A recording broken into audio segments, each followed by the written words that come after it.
Que le Seigneur vous bénisse. Bonjour mes amis, je suis content d'être de nouveau ici aujourd'hui. Et je vois qu'il fait un peu chaud là, au fond, s'il y a des ventilateurs qu'on veut mettre en marche.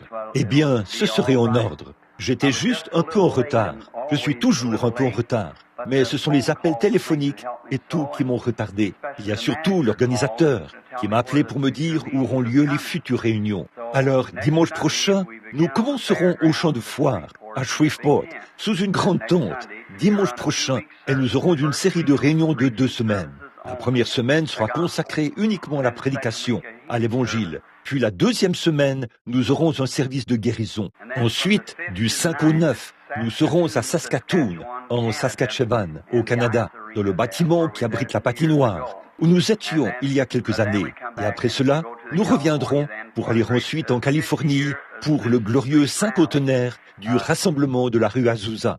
Ce sera sur la côte de la Californie, là, dans la région de San Francisco et ses environs. Plusieurs réunions sont prévues et Frère Cox aura toute l'information très bientôt dès que nous les aurons programmées. Bon, je suis si heureux ce matin d'être un chrétien. Je ne connais vraiment rien qui soit plus grand que d'être un chrétien. Il m'arrive de penser aux années passées et à ma vie gaspillée. Et l'autre jour, je me disais, comme j'ai maintenant 47 ans, je me suis dit, si seulement je pouvais récupérer ces 23 années que j'ai vécues dans le monde. C'est à l'âge de 23 ans que j'ai été fait ministre de l'Évangile par la grâce de Dieu. Si seulement je pouvais ramener ces années, j'aimerais le faire dans le seul but de prêcher l'Évangile pour compenser, afin que des âmes soient sauvées. Il n'y a rien de plus glorieux que de voir une âme naître de nouveau dans le royaume de Dieu.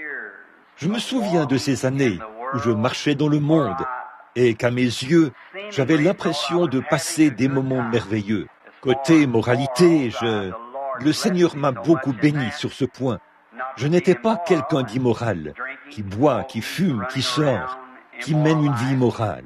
Et pourtant, je pensais être une assez bonne personne. Mais un jour, le Seigneur m'a mis sur mon lit de mort. Et là, je me suis rendu compte qu'il n'y avait en moi rien de bon.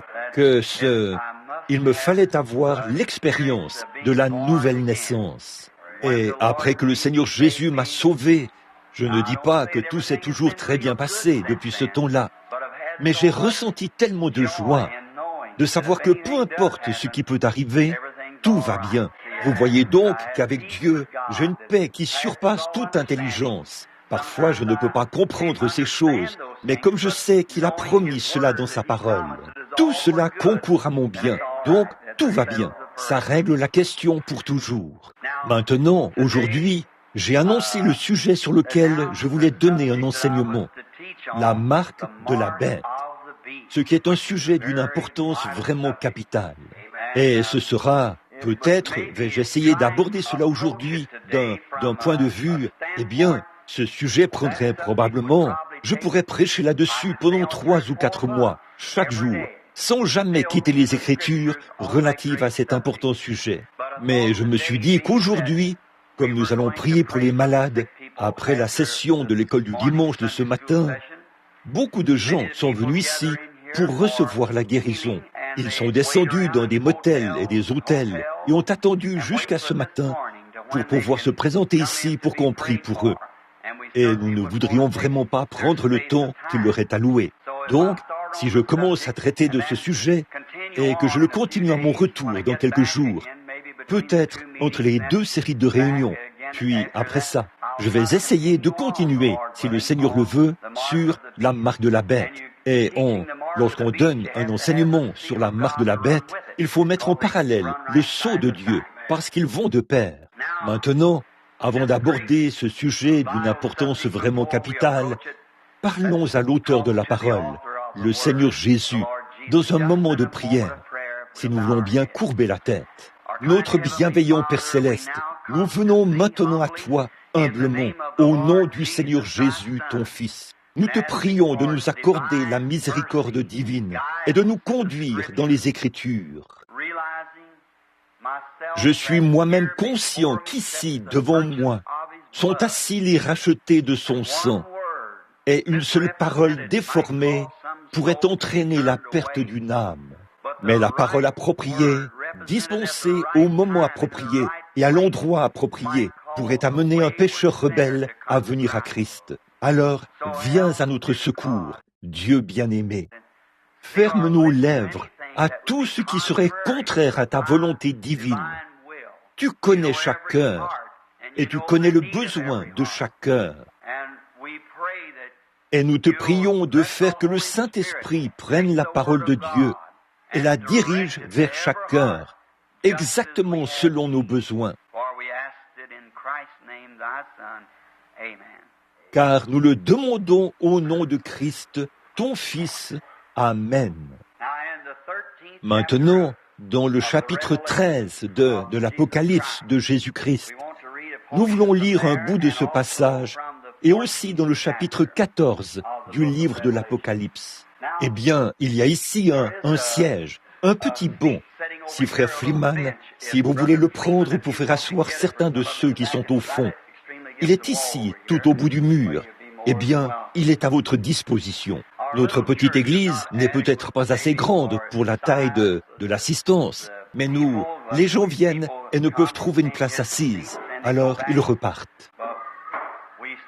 Mais nous avons commencé ici, et c'est un petit lieu sacré que nous aimons de tout notre cœur. Et nous aimons rester dans ces bons vieux murs, parce que Dieu est descendu bien des fois et nous a bénis dans ces murs. Maintenant, le chapitre 13, à partir du... Voyons voir. Nous commençons vers le verset 11 du chapitre 13 de l'Apocalypse.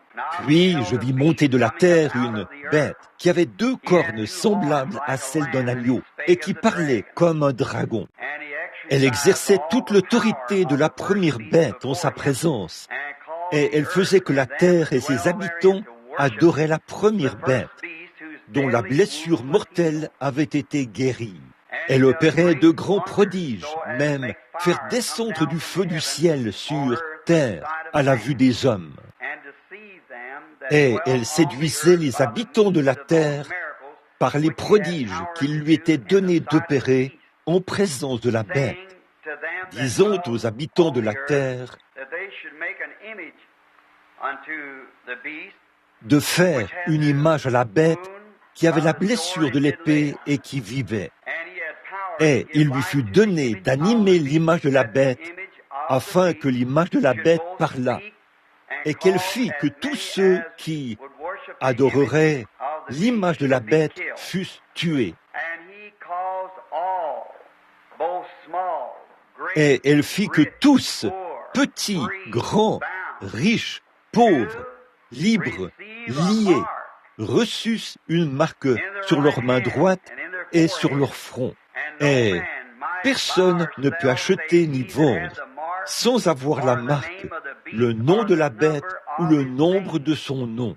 C'est ici la sagesse, que celui qui a de l'intelligence calcule les nombres de la bête, car c'est un nombre d'hommes. Son nombre est 666. Au chapitre 14, nous lisons ceci. Je vis un autre ange qui était en train de voler par le milieu du ciel, ayant un évangile éternel, pour l'annoncer aux habitants de la terre, à toute nation, toute tribu, toute langue et à tout peuple. Il disait d'une voix forte, « Craignez Dieu et donnez-lui gloire, car l'heure de son jugement est venue, et adorez celui qui a fait les cieux et la terre, et la mer, et les sources d'eau. » Et un second ange le suivit en disant, « Elle est en train de tomber, elle est en train de tomber, Babylone la grande, qui a abreuvé toutes les nations du vin de la fureur de son impudicité. » Et un troisième ange les suivit, en disant d'une voix forte, « Si quelqu'un adore la bête ou son image, ou reçoit une marque sur leur front ou leurs mains, il boira lui aussi de la fureur de Dieu, versé sans mélange dans la coupe de colère, et sera tourmenté dans le feu et le soufre, devant les saints anges et devant l'agneau. » Maintenant, cet important sujet que nous abordons a certainement suscité de grandes controverses. Des prises de position pour et contre sur le sujet. Et je crois, pour ma part, que c'est une partie très fondamentale de l'Écriture, que toute l'Écriture devrait être enseignée, toute l'Écriture. Nous ne devrions en laisser aucune partie de côté. D'un bout à l'autre des Écritures, Dieu a parlé de la marque de la bête et de ce qu'elle devait apparaître dans les derniers jours. Et en tant que ministre de l'Évangile, qui croit que nous vivons dans le dernier jour, je crois que c'est un message qui tombe à point et qui devrait être abordé avec respect en ce jour-ci.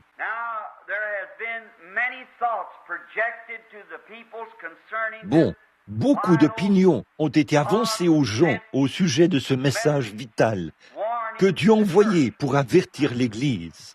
Beaucoup d'opinions ont été formulées et proclamées aux gens pour expliquer ce qu'est cette marque de la bête. Et, bien évidemment, comme tout autre passage de l'Écriture, ces interprétations donnent lieu à l'apparition de sectes.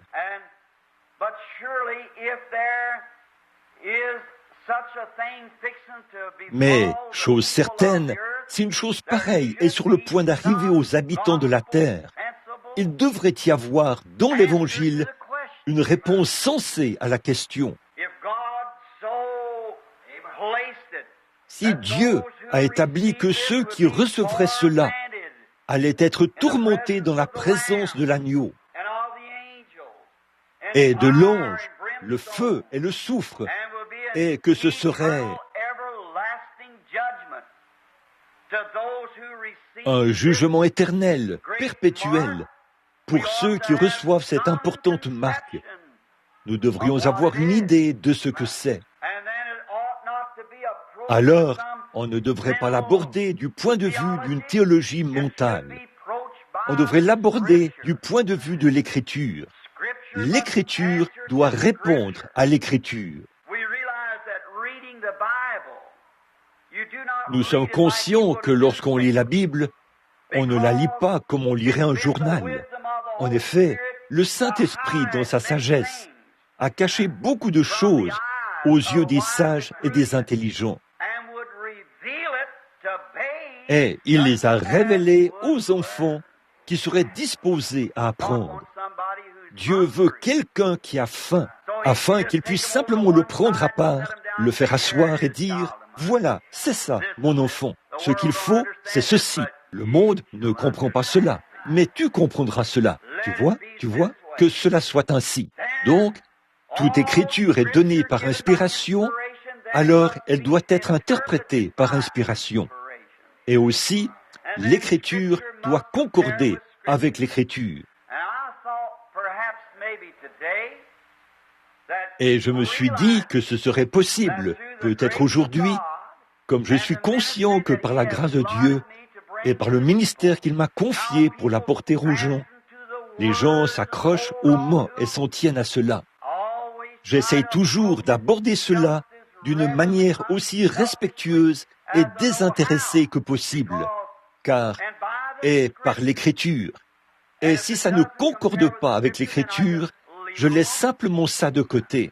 Bon, on a dit ceci bien des fois. Cela a été présenté ici, il y a quelques années. Je me souviens que quand j'étais un jeune prédicateur, les gens n'affichaient pas le sigle NRA à leur fenêtre. Ils disaient que c'était la marque de la bête.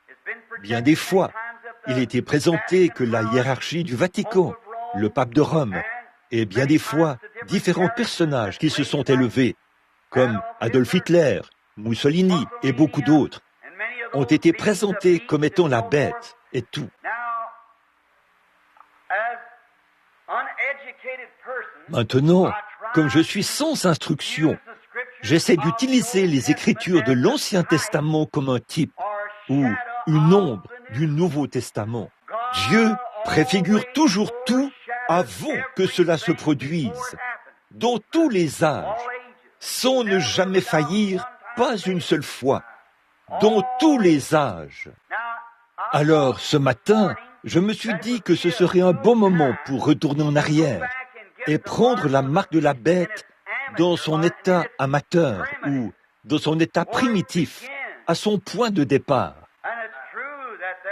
Et il est vrai qu'au dernier jour, il doit y avoir une certaine personne, un homme, en qui cela se retrouvera. Mais c'est préfiguré là-bas au commencement, et c'est aussi préfiguré dans votre vie, et préfiguré tout au long de chaque âge de l'Église. Puis, cela se matérialise dans un homme au dernier jour. Maintenant, pour rentrer dans cela, je dis qu'il faudrait des semaines d'enseignement biblique. Mais comme notre temps est limité aujourd'hui, nous allons l'explorer dans son état amateur. Ou non, ce n'est pas ce que je veux dire. Je veux dire son état primitif, son origine, et apporter cela, montrer le point de départ de la marque de la bête. Comment est-ce qu'on reçoit cela? Je suis certain qu'aucun de nous n'en voudra jamais, car ceux qui la portent ne se tiendront certainement jamais dans la présence de Dieu. Et c'est au dernier jour que cela doit être manifesté. Il faudrait que nous en sachions la raison ou ce que c'est. Eh bien, hier soir, au sous-sol, alors que j'étudiais et que je parcourais les Écritures, je faisais des recherches, comme je le fais depuis des semaines et des semaines sur ce sujet. Bon, parfois, quand je parle devant un auditoire mixte, comme ce que nous avons aujourd'hui, où il y a des hommes et des femmes, parfois, en utilisant des paraboles pour faire comprendre un point, il pourrait arriver que je dise peut-être quelque chose qui ne semblerait pas tout à fait approprié dans un groupe mixte.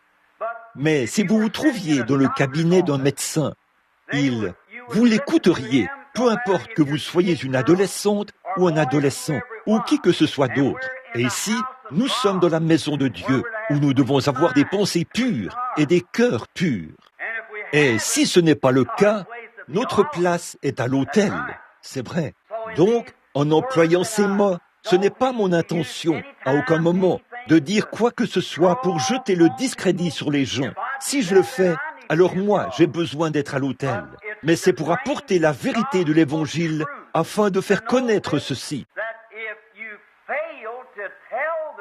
Que si on néglige de dire la vérité, Dieu redemandera cela au pasteur. Et si le pasteur la transmet à l'Assemblée, alors les gens de l'Assemblée auront à répondre pour eux-mêmes. Maintenant, tout ce qui se trouve dans l'Ancien, les types, les ombres, l'agneau qui est une ombre de Christ. Dieu, au commencement, savait toutes choses. Rien n'a jamais été prédit ou mis dans l'Écriture, si ce n'est ce que Dieu avait déjà prononcé avant la fondation du monde. Tout le plan de Dieu était établi. Vous croyez cela? Dans Jean, chapitre 1, vers le verset 7, il y a dit « Au commencement était la parole. La parole était avec Dieu. Et la parole était Dieu. » Alors, ce que cette Bible était, c'est Dieu, avant la fondation du monde. La seule raison pour laquelle elle est consignée par écrit ici, c'est que les prophètes ont reçu de Dieu la préscience de son plan prédestiné pour les âges. Un avocat étudie les livres pour y trouver toute la connaissance qu'il puisse trouver, afin de la mettre au service de son client. Oh, c'est comme ça que sont les prophètes, les enseignants. Ils étudient la parole. Premièrement, le prophète va devant Dieu. La parole descend et il l'écrit dans la Bible. Et là, ce que le prophète voyait, c'était le plan prédestiné de Dieu. Et il écrivait cela en parole, pour que les gens qui viendront par la suite soient avertis des situations et des choses à venir. Voyez? Donc, c'est par inspiration que cette parole a été prononcée par Dieu. C'est par inspiration que le prophète l'a apporté. Et c'est par inspiration que nous devons recevoir cela. Ce n'est pas quelque chose de matériel. Ce n'est pas quelque chose de naturel. Ce n'est pas la pensée charnelle. Écoutez, l'homme, dans son état charnel, ne peut jamais comprendre cela. Absolument pas. C'est impossible, car pour la pensée charnelle, les choses spirituelles sont une folie, dit l'Écriture, et vice-versa. Alors, nous devons être doués d'une intelligence spirituelle. Maintenant, alors que nous abordons ceci, prenons quelque chose de l'Ancien Testament, que même le bébé nouveau-né, les enfants en Christ pourront comprendre, saisir cela, au fur et à mesure que nous montrons par des paraboles comment les choses se sont passées.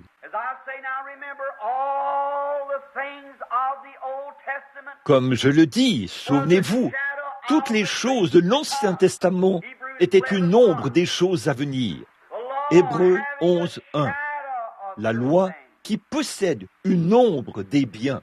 Une ombre. Hébreux 10, plutôt 1. La loi qui possède une ombre des biens à venir. Ainsi, dans l'Ancien Testament, on offrait un agneau, ce qui était une ombre de Dieu, qui donnait l'agneau de Dieu.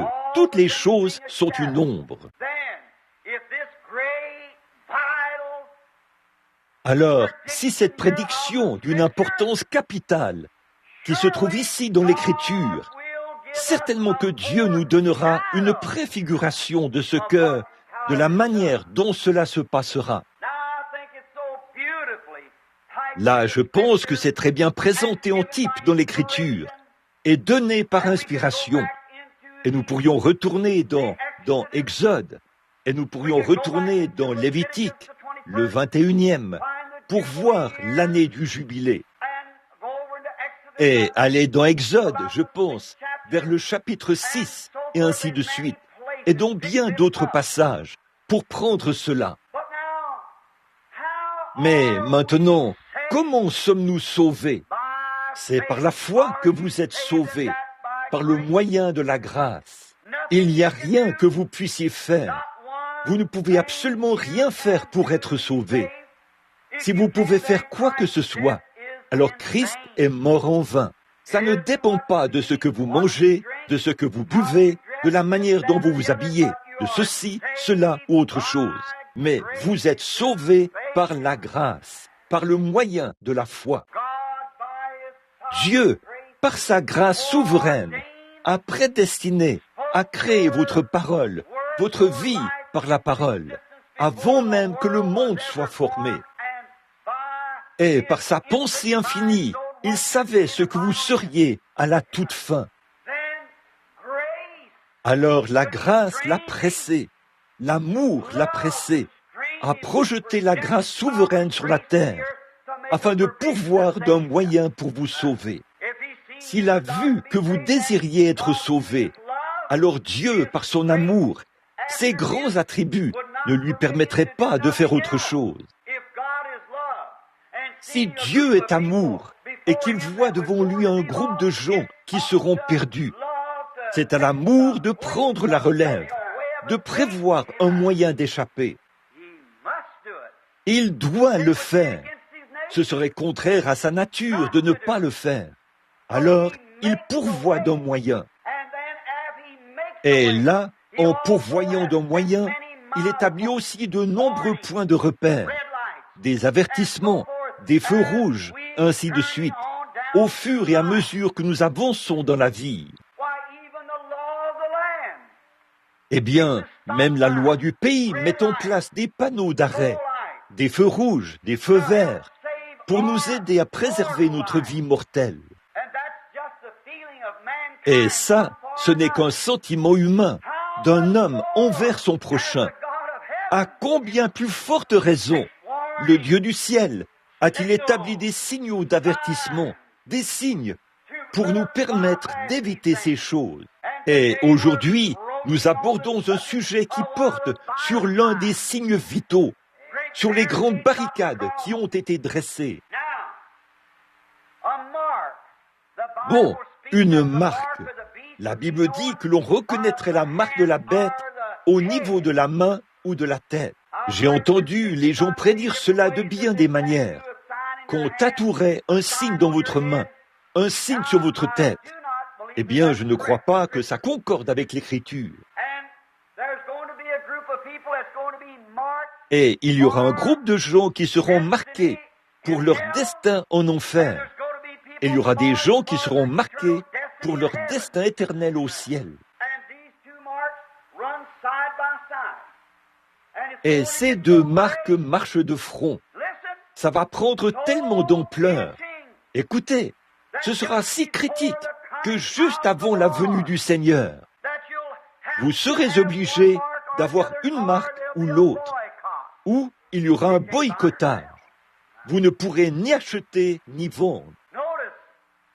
Remarquez, alors comment ces choses ont-elles commencé? Eh bien, ces deux grandes choses sont à l'œuvre dans les églises depuis des années. Maintenant, écoutez, Judas était l'Antichrist. Ça, nous le savons. Il était celui... Il ne semblait pas être contre Christ. Il semblait être pour Christ. Et la Bible dit que dans les derniers jours, ces deux esprits seront tellement proches l'un de l'autre que cela séduirait même les élus si c'était possible. Et comme l'Esprit de Dieu, depuis le commencement, a ensuite agi à travers Moïse. Vous croyez que Christ était en Moïse? Certainement.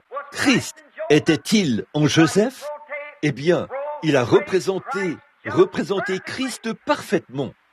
Né, aimé du Père, haï de ses frères, vendu pour pratiquement 30 pièces d'argent, mis dans une fosse, prétendument mort, puis relevé, assis à la droite de Pharaon, de la plus grande nation du monde. Quand il sortait, on fléchissait le genou. Joseph arrive, un type parfait de Christ. Comment ses frères se sont révélés à lui. Ils ont pleuré et ont dit, c'est notre péché. Oh, combien cela a été, à la lettre, une représentation de Christ. Regardez David, le fils de David. Christ était le fils de David. Christ en David, qui a été haï, méprisé, rejeté par son propre peuple, détrôné.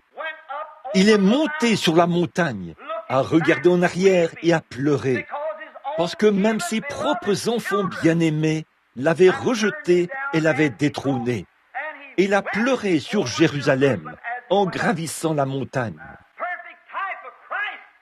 Un type parfait de Christ, le fils de David, assis sur la montagne des Oliviers, rejeté par ses propres bien-aimés.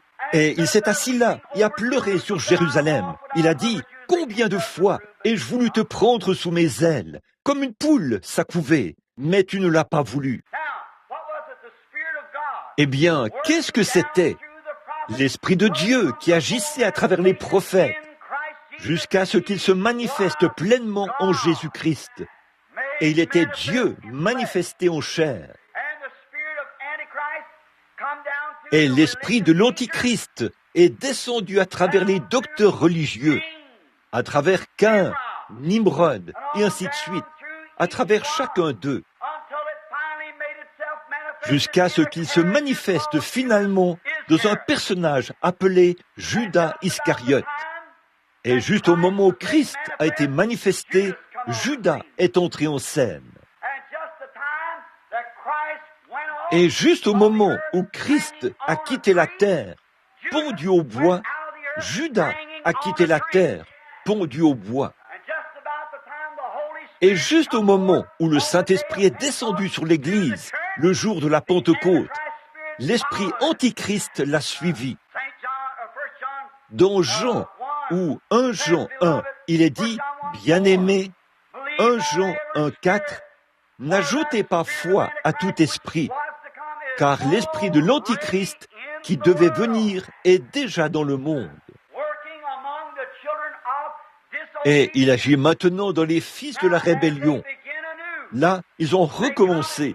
Ils sont venus et se sont manifestés en l'an 1 de notre ère. Au commencement, ils sont sortis en même temps. Les deux esprits sont à l'œuvre dans l'Église, et chacun d'eux appelle une Église à sortir. Et tous les deux, oh, ne manquez pas ceci, tous les deux sont religieux, tous les deux sont très religieux. Revenons en arrière, très loin en arrière, au commencement, Caïn et Abel, Judas et Jésus, tous les deux religieux, tous les deux des adorateurs. Vous le saisissez? De même que Judas a tué Christ, ou de même que Caïn a tué Abel à l'autel. Judas a usé de tromperie pour livrer Christ, et il était tué à l'autel. Voici les deux esprits qui sont là et qui continuent à avancer, et ils sont religieux tous les deux. Oh, j'espère que vous le saisissez. Telle voie paraît droite. Oh Dieu, donne-moi la grâce de toujours m'en tenir à cela. Tout au long de l'âge, ici au tabernacle, en dépit de ce que les gens pensaient, j'ai essayé de m'en tenir strictement à l'Écriture. J'aime les gens, mais il faut parfois les blesser, parce que l'Église est la maison de correction. Le tribunal de Dieu se trouve dans son Église. Remarquez, religieux. Jésus a dit aux pharisiens, les conducteurs religieux de ce jour-là, vous avez pour père le diable. Si vous me connaissiez, vous connaîtriez aussi mon jour. Maintenant, revenons à notre type. Bon, il y a un beau type qui a été donné, par lequel j'aimerais commencer aujourd'hui. C'est la marque de la bête. Eh bien, dans l'Ancien Testament, la Bible dit qu'il y aurait un jubilé au bout de 50 ans, c'est-à-dire au bout de 7 fois 7 ans. La 49e année, c'était la préparation, et la 50e année était l'année du jubilé. 50 signifie jubilé. C'était 50, c'est le nombre du jubilé de Dieu. Le mot Pentecôte signifie 50. Il y a eu l'effusion du Saint-Esprit au terme des 50 jours. C'était aussi la fin de la 50e année. Jésus est venu préfigurer, ou prévenir plutôt, le peuple de la venue de l'année du jubilé. Il est allé dans la synagogue de Capernaum, s'est assis, a pris l'écriture et l'a ouverte dans Ésaïe 61:1 et a lu ce passage de l'écriture. L'Esprit du Seigneur est sur moi, car il m'a oint pour publier une année de grâce du Seigneur, pour mettre en liberté les captifs et rendre aux aveugles la vue. Et quand il a eu fini de lire, il s'est assis et a rendu l'écriture au sacrificateur. Alors, il dit, aujourd'hui, cette parole de l'écriture que vous venez d'entendre est accomplie sous vos yeux. Vous le voyez? En effet, il proclamait l'avertissement de la venue de la grande source jaillissante de la Pentecôte, pour mettre en liberté tous ceux qui étaient esclaves du péché et liés. Maintenant, au début de cette année du jubilé, il fallait faire retentir cela dans tout le pays. Une trompette devait retentir, et c'est le son de cette trompette qui faisait la différence. Ou ce son de la trompette était le son de la 50e année, qui mettait chaque esclave qui avait été acheté ou qui était devenu pauvre et qui ne pouvait pas s'occuper des siens. Il était tombé sous le poids du fardeau. Et à cause de sa dette, son maître l'avait acheté et l'avait envoyé travailler dans les champs en tant qu'esclave. Et il était obligé de le servir, car il était trop pauvre pour se racheter. Mais Dieu a dit, Souviens-toi, autrefois, tu étais toi-même esclave, là-bas en Égypte, et je t'ai libéré. C'est pourquoi, au son de la trompette, chaque esclave, peu importe s'il l'est depuis longtemps ou depuis peu de temps, il est libre de retourner vers sa famille, de retourner vers les siens, libéré de toute dette, car c'est un temps de jubilé. Et on ne devait même pas planter de maïs, et c'est de ce que produisait le champ qu'on devait vivre. On ne devait pas émonder sa vigne, ou quoi que ce soit d'autre. Les pauvres du pays pouvaient en manger, un très beau type du millénium. Remarquez, chaque esclave, lorsqu'il entendait le son de la trompette, avait le droit de jeter sa houe ou tout autre outil avec lequel il travaillait et dire « Je suis un homme libre. Je ne pouvais pas me racheter, mais Dieu, dans sa grâce, a proclamé une année de jubilé. Par conséquent, je crois en Dieu et je n'ai plus à travailler. » Et les lois du pays le déclaraient libre. Quel beau type d'aujourd'hui! Nous, qui étions pauvres, étrangers, nous ne pouvions rien faire. Si nous observons chaque sabbat, chaque nouvelle lune, si nous arrêtons de manger de la viande, si nous observons toutes sortes de jours et faisons toutes sortes de sacrifices religieux, nous sommes sous un fardeau. Nous sommes vendus au péché. Nos parents nous ont vendus au péché dans le jardin d'Éden. Et nous sommes accablés par les liens du péché, comme un esclave du diable. Nous sommes nés dans le péché, conçus dans l'iniquité, venus au monde en disant des mensonges. Il n'y a rien que nous puissions faire pour nous secourir, parce que toute notre constitution, toute notre nature et tout ce que nous sommes n'est que péché. Mais quand arrive le temps du jubilé, alors nous sommes libres. Et la trompette, c'est l'évangile, la bonne nouvelle. À cette époque-là aussi, la trompette, c'était l'évangile, de bonnes nouvelles. Vous n'êtes plus captifs, vous n'avez plus à vivre dans le péché. Vous pouvez rentrer chez vous et être libre. Vous n'avez aucune dette à régler. Toute la proclamation d'émancipation est déjà signée. Vous êtes libre. Et aujourd'hui, quand un homme entend la bonne nouvelle, Christ est mort à votre place. Vous n'y êtes pour rien. C'est Christ qui a payé le prix. L'évangile retentit. Vous pouvez laisser tomber toute cigarette, toute chic de tabac, toute bouteille de whisky, tout ce qui vous retient captif et dire « Je suis libre ». C'est la bonne nouvelle. Christ m'a affranchi. Vous êtes un peuple libre. Vous n'avez plus à suivre cette voie. Vous n'avez plus à servir le diable. Vous pouvez être libre si vous avez le désir d'être libre. Maintenant, vous n'avez plus à boire. Vous n'avez plus à être volage. Vous n'avez plus à maltraiter votre femme. Vous n'avez plus à jurer. Vous n'avez plus à mentir. Vous n'avez plus à voler. Vous n'avez plus à vous sentir abattu.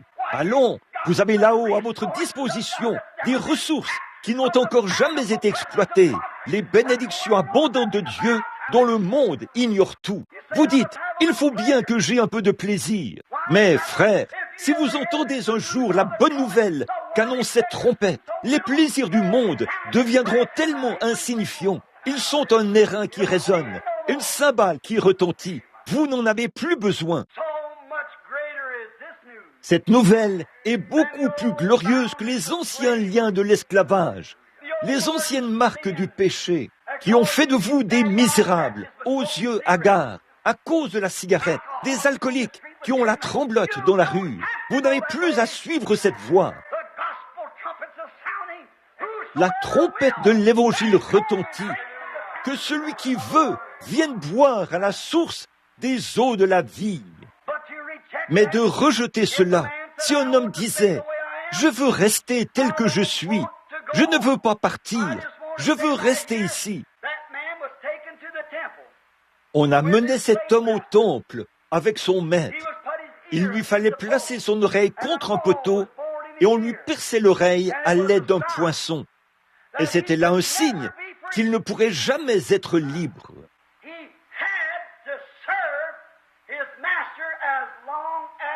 Il était tenu de servir son maître aussi longtemps qu'il vivrait, parce qu'il avait rejeté l'annonce de la bonne nouvelle. Si ce n'est pas là un type parfait de la marque de la bête, la bonne nouvelle, c'est l'Évangile. Si vous refusez d'entendre l'Évangile, vos oreilles sont scellées et vous appellerez toujours cela. Du fanatisme, ça ne vaut rien. Et vous servirez le péché sous la forme de la piété, aussi longtemps que vous vivrez. Peu importe combien vous êtes religieux, vous êtes scellés en dehors de la présence de Dieu.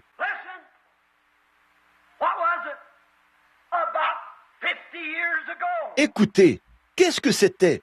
Il y a environ 50 ans, dans la rue Azusa, en Californie, un groupe de gens adorait Dieu.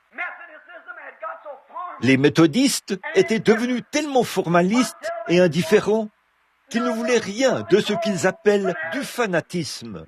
Pas de cris de joie, pas d'amen, ni rien dans l'Église. Ils pensaient que l'instruction et la réforme amèneraient les gens à se réformer, à un point tel qu'ils n'auraient plus besoin de ce genre de choses. Permettez-moi de vous le dire, mes amis, l'instruction, si bonne soit-elle, la réforme, si bonne soit-elle, ne remplacera jamais le baptême du Saint-Esprit. C'est dans le plan éternel de Dieu de sceller son Église et de la mettre à part. Et ces gens-là allaient au coin des rues. Ils marchaient le long de la voie ferrée, en ramassant un grain de maïs à la fois. Et ils écrasaient cela dans un plat pour faire des gâteaux de maïs et nourrir leurs bébés. Ils prêchaient l'Évangile d'un bout à l'autre du pays. On les jetait en prison. On se moquait d'eux. Ils étaient rejetés, appelés des exaltés, pentecôtistes fanatiques.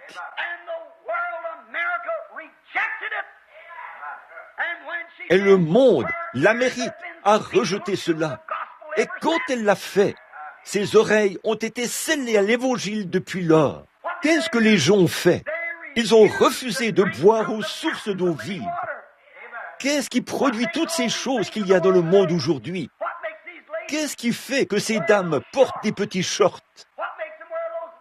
Qu'est-ce qui leur fait porter ces blouses à travers lesquelles on peut voir leurs vêtements? Qu'est-ce que c'est? Ce sont des enfants qui ont faim, c'est vrai, qui ont soif. Heureux serez-vous quand vous aurez faim et soif de justice. Jésus a dit, vous ne voulez pas venir à moi.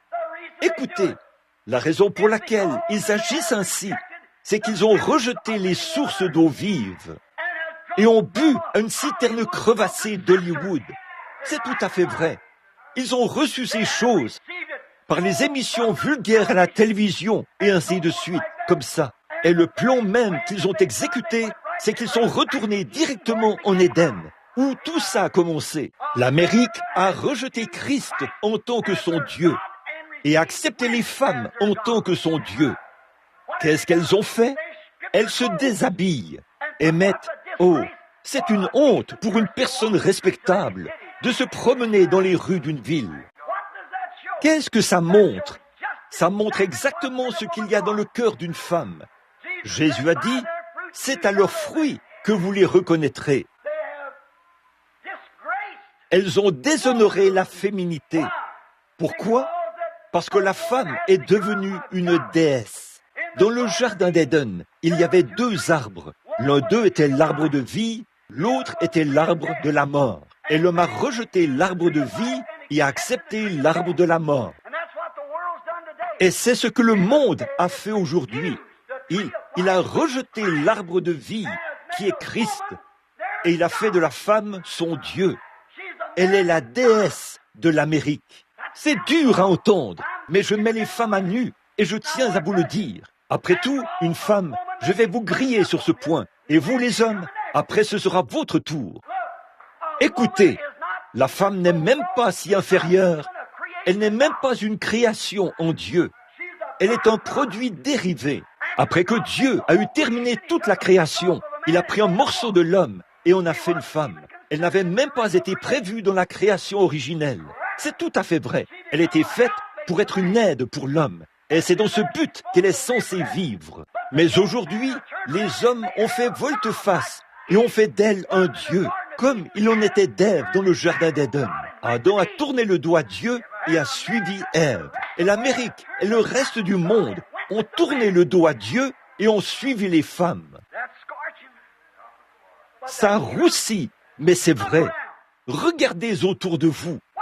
Voyons donc, vous les hommes, qu'est-ce qui ne va pas avec vous?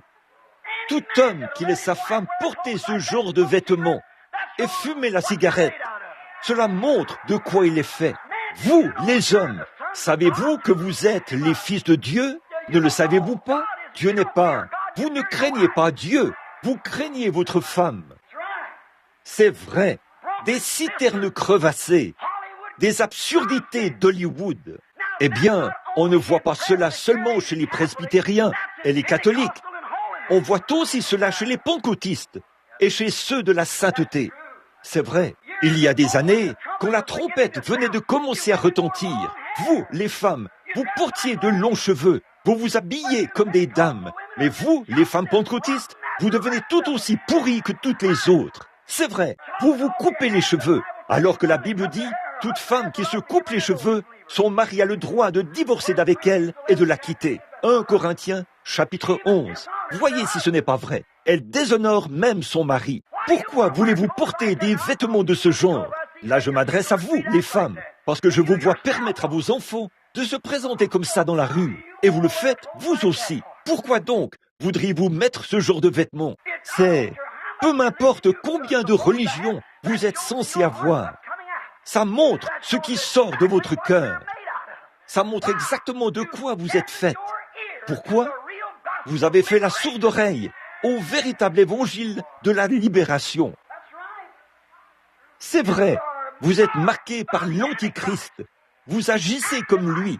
Les fruits de votre vie prouvent ce que vous êtes. Et vous, les hommes, parce que vous la laissez agir ainsi, cela montre qui est votre Dieu. Et cela montre ce que vous avez fait. Ça, c'est l'évangile. Ça, c'est la parole. Alors, qui a la marque de la bête?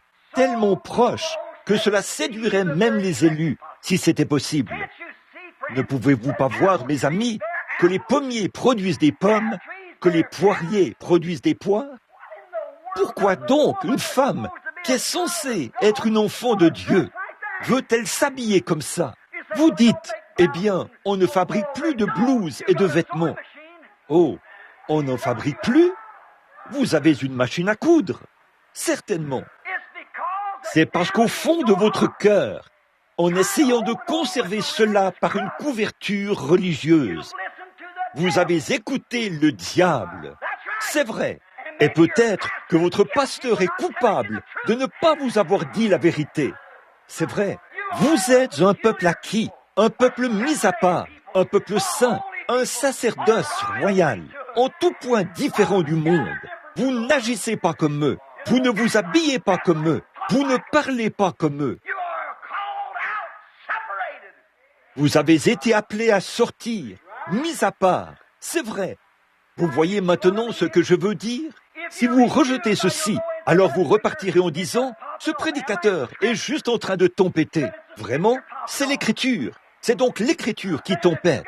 Alors, si votre oreille est tellement percée que vous avez écouté le diable et que vous ne pouvez plus jamais entendre la vérité de l'Évangile et marcher dans la lumière, ça, c'est la marque de la bête. L'écrit, vous refusez d'entendre la vérité, la libération, que Christ vous a affranchi de ces choses. Et vous, les hommes, espèce de pauvres petits mollusques, qui laissez une femme, votre femme, se promener et faire sortir de la fumée de cigarette de son nez, et porter des shorts, et se conduire de la sorte dans votre maison. Vous n'êtes pas assez homme. Vous êtes un piètre substitut en tant que fils de Dieu. Je ne dis pas que la mienne ne le fera jamais. Si jamais elle lâche prise, que le diable s'empare d'elle, elle le fera. Mais c'est ce même jour qu'elle cessera d'être Madame Branham. C'est vrai. C'est la vérité. Tenez-vous debout. Dieu ne met pas un os de poulet dans un homme. Il met une colonne vertébrale dans un homme. Les os de l'Évangile qui prendront position pour la vérité. Oh là là, quel temps horrible où nous vivons. Regardez autour de vous et voyez le péché. Regardez ça. Oh oui, vous ne pourriez pas aller à la réunion de prière. Il fait vraiment trop chaud. Il fait vraiment trop froid. Eh bien, après tout, le prédicateur prêche trop longtemps. Mais vous pouvez garder le regard fixé sur cette vieille télévision diabolique, jour et nuit. Vous regarderez, eh bien, la moitié des petits-enfants. Or, vous, les mères, vous devriez leur enseigner Christ et non dépendre du moniteur de l'école du dimanche. 15 minutes, une fois par semaine. Tous les enfants du pays peuvent vous dire qui est David Crockett, d'où il vient et quel âge il avait quand il a tué son ours. Mais il n'y en a pas 1 sur 100 qui est capable de vous dire que Jésus-Christ est venu sauver les pécheurs. Et si, en 24 ou moins de 24 mois, oui, en moins de 12 mois, toute la nation a entendu parler de David Crockett, pourquoi les chrétiens ne peuvent-ils pas brûler d'ardeur pour Dieu, comme le fait Hollywood pour des âneries, et leur enseigner qui est Jésus-Christ? Pourquoi? Ils ont fermé leurs oreilles. Je fréquente l'église, et je suis aussi bon que vous. Voilà leur attitude. Judas était pareil. Les pharisiens étaient pareils. Pas vrai? C'est vrai. Des citernes crevassées. Vous dites, qu'en est-il du pape et tout? Toutes ces choses s'alignent. Quand vous rejetez l'évangile, votre âme devient un sépulcre ouvert au diable. Et toutes ces choses vous mènent finalement à la grande. Et non seulement le Vatican catholique y est-il inclus, mais aussi l'Église protestante. Apocalypse, chapitre 17, dit que l'Église catholique était une grande prostituée et que les églises protestantes étaient des prostituées. Mais le peuple de Dieu avait été appelé à sortir de tout cela. Sortez de Babylone, a dit ce dernier message de l'ange qui donnait l'avertissement. Ne participez pas à son péché. Sortez, séparez-vous et soyez différents. Pas simplement d'un point de vue logique, pas parce que vous pensez que c'est la bonne chose à faire, mais priez jusqu'à ce que cette chose soit dans votre cœur. En effet, c'est exactement ce qui est arrivé aux pentecôtistes il y a quelques années, tout comme aux Nazaréens, aux pèlerins de la sainteté, et à vous tous. C'est vrai, c'est ce qui vous est arrivé. Vous dites, eh bien, toutes les autres, elles sont toutes les sœurs, laissent pousser leurs cheveux. Et elles sont, bon, vous savez, je crois que je vais le faire aussi. Oh, espèce d'hypocrite que vous êtes. C'est exact. C'est pour ça que vous avez fait volte-face, pour faire ce que vous faites maintenant. Ce n'était pas en vous au départ. Si c'était dans votre cœur, tous les démons de l'enfer réunis n'auraient pas pu déraciner cela de là. Comment pouvez-vous être autre chose qu'un être humain lorsque vous êtes né un être humain? Comment pouvez-vous être autre chose qu'un chrétien si vous êtes né chrétien? Mais si vous rejetez la vérité, alors le diable scelle votre oreille. La foi vient de quoi? Et si votre oreille est scellée, vous ne l'entendez plus. Ah, c'est absurde. Je ne crois pas à ce genre de choses. Mon pasteur ne nous a jamais dit ça. Il a 4 diplômes universitaires. Il est meilleur que ces exaltés. Allez de l'avant. Vos oreilles sont scellées. On disait la même chose de Pierre et Jean. On disait, ce sont des hommes du peuple, sans instruction. Mais ils avaient la puissance, alléluia, de faire sautiller un boiteux comme un cerf. Ils ont ouvert les yeux des aveugles. Ils ont débouché les oreilles des sourds. Parce qu'ils prêchaient l'année du jubilé. Grâce soit rendue à Dieu pour le même Saint-Esprit. Ça, ce n'est que le premier pas. Rejetez Christ, rejetez le message. Peu importe combien vous essayez de faire semblant, ça ne change rien pour vous. Ça ne fait que vous enfoncer davantage en enfer. Votre vie prouve ce que vous êtes. Jésus a dit, c'est à leurs fruits que vous les reconnaîtrez. Pas à leur église, pas à leur affiliation, mais à leurs fruits. Voilà, c'est ça. Voilà le point de départ de la marque de la bête. Puis, bien vite, vous fréquentez une très bonne église bourrée de théologie, de docteur en philosophie Jean Untel. Oh, eh bien, voyez-vous, ces gars-là sont sans instruction. Vous voyez, ils ne comprennent pas. Nous avons appris au séminaire que ce n'est pas tout à fait ce qu'il en est de ces choses. Je suis si heureux qu'il existe encore un Christ vivant pour rendre témoignage de sa parole. Puis, Ils voient tous les signes et les prodiges. Ils ne peuvent pas cacher ça. Ils ne peuvent pas l'anéantir. Dieu est tellement, il l'a rendu tellement réel qu'ils ne peuvent pas s'empêcher de la voir. Ils essayent de la combattre par tous les moyens possibles, mais ils vont se fracasser la tête et ne jamais y arriver. Comme je vous l'ai dit, une fois, j'étais à la Statue de la Liberté. Il y avait de petits oiseaux qui gisaient tout autour de la chose, autour d'une grande lumière, là. Et j'ai demandé à la personne, là, qu'est-ce qui a causé ceci? Il a dit, hier soir, il y a eu un orage, et les petits oiseaux fonçaient tout droit vers la lumière pour chercher à l'éteindre. Au lieu de se servir de la lumière, alors qu'ils cherchaient à se mettre à l'abri, ils ont essayé d'éteindre la lumière, et ils se sont fracassés la tête. Et j'ai dit, gloire au Seigneur. Il a dit, qu'est-ce que vous avez? J'ai dit, je pensais simplement à tous ces prédicateurs et ces croyants incrédules, tièdes et frontaliers, qui essayent d'éteindre la vraie lumière de l'Évangile. Vous vous fracasserez la tête, et l'Évangile de Dieu brillera à travers les âges éternels. Il le fera. Pourquoi ne pas entrer dans la lumière et la laisser vous conduire en lieu sûr? Cela vous amènera directement dans un trou dans le rocher. C'est vrai, là où il y a une source remplie du sang, des veines d'Emmanuel. Tout pécheur plongé dans ce flot est lavé de tout péché. Voilà, c'est ça. Regardez le temps où nous vivons. Nous y sommes. Des signes et des prodiges. Regardez l'Église. On porte des shorts. Regardez les femmes. Elles ont les cheveux coupés. Elles portent de la manucure. Quel que soit ce truc. Du maquillage. Je vais vous dire une chose. Je suis missionnaire. Vous le savez. Vous savez d'où ça vient, ça? Du fin fond de l'Afrique. Les païens portent ces choses. Les païens d'Afrique. Et dès que ces femmes se convertissent, elles enlèvent ce truc-là. On n'a pas à leur dire quoi que ce soit à ce sujet. Mais les païens instruits en savent plus long là-dessus. Voyez, ils demeurent des païens. La Bible dit que c'est ce qu'il en est. Vous ne devriez pas vous conformer aux choses païennes, ni agir comme les païens.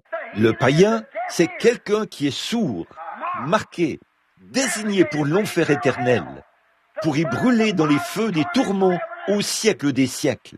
Le message du premier ange a été proclamé, Martin Luther. Le message du deuxième ange a été proclamé, John Wesley. Le message du troisième ange a été proclamé, et ils l'ont encore rejeté. Et ça empire continuellement. Et la Bible dit que les méchants et le péché empireraient continuellement.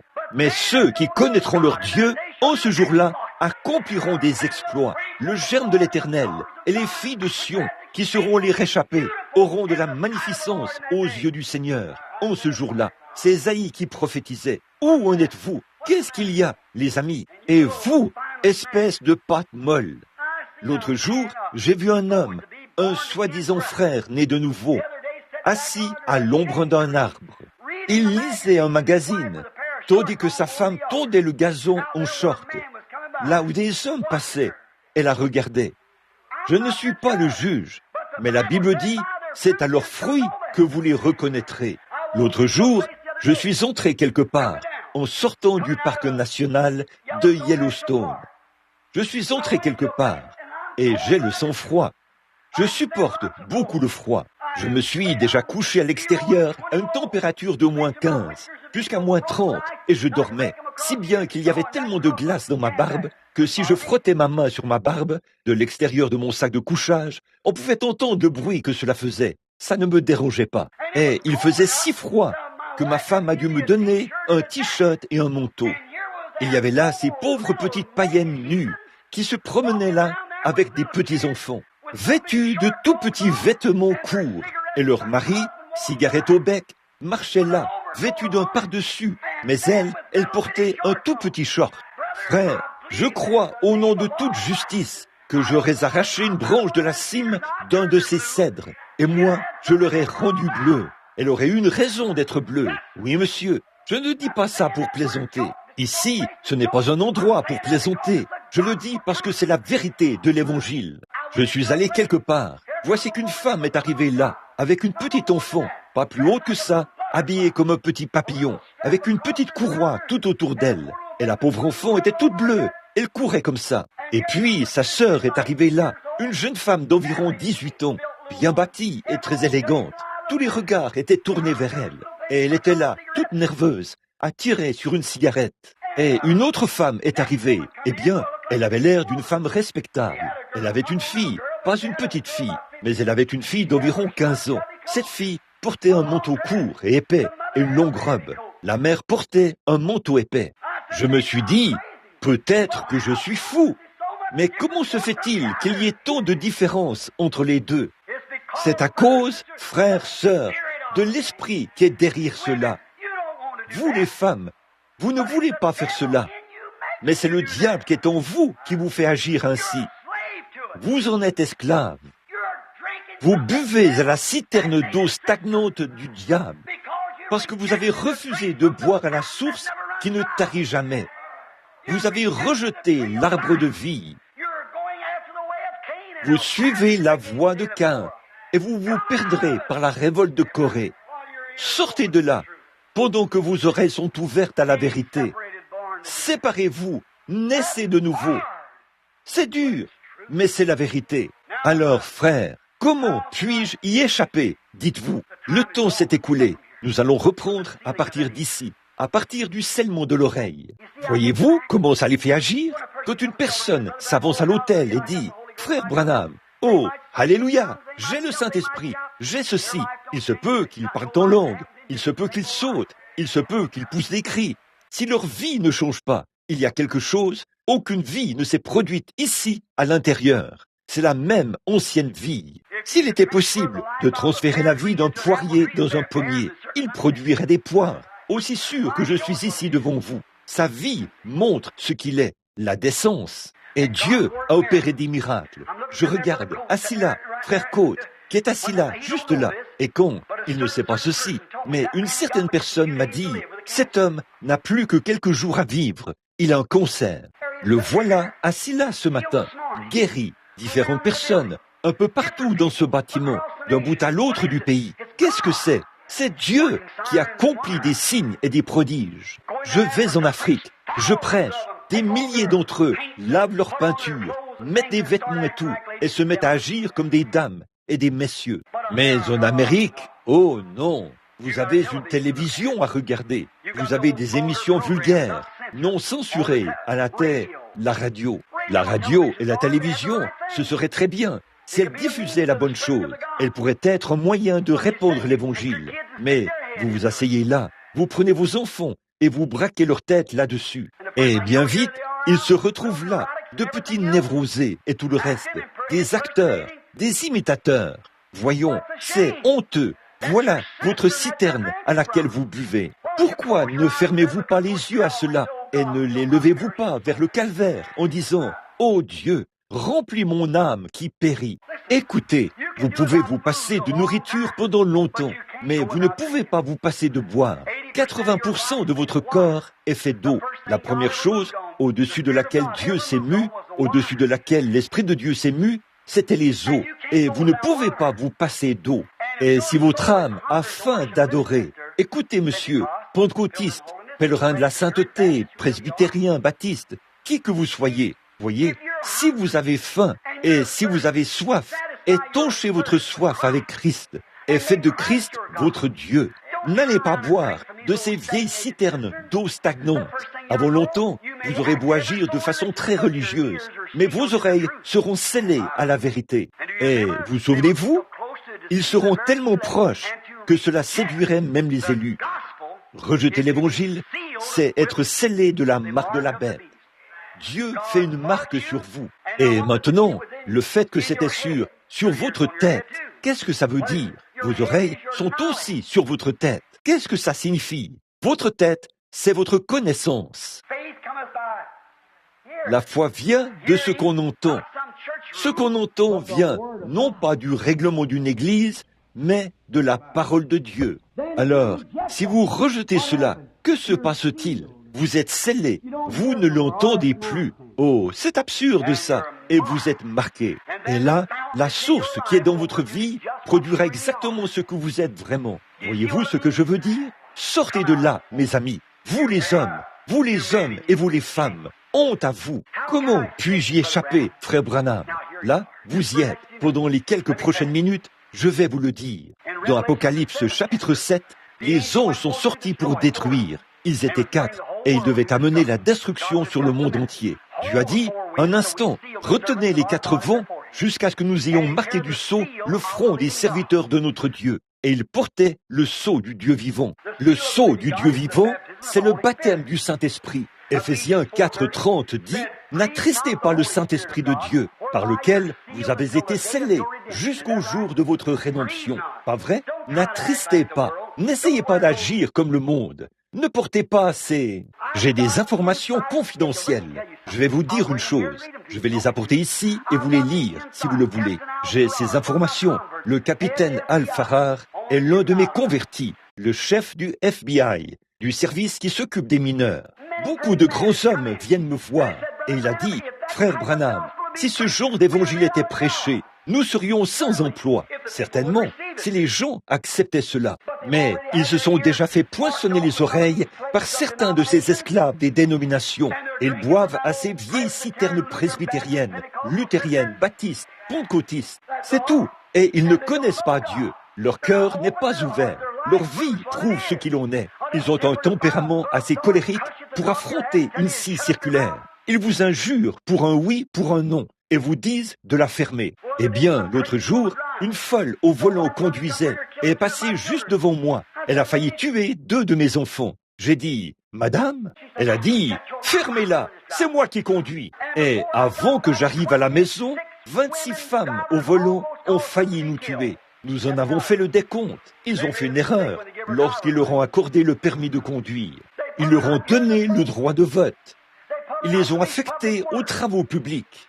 Et pendant la guerre, dans la ville de New York, il y a eu plus d'enfants illégitimes qui sont nés de prostituées dans la ville de New York et leurs maris étaient outre-mer qu'il y a eu de soldats tués pendant les 4 années de guerre.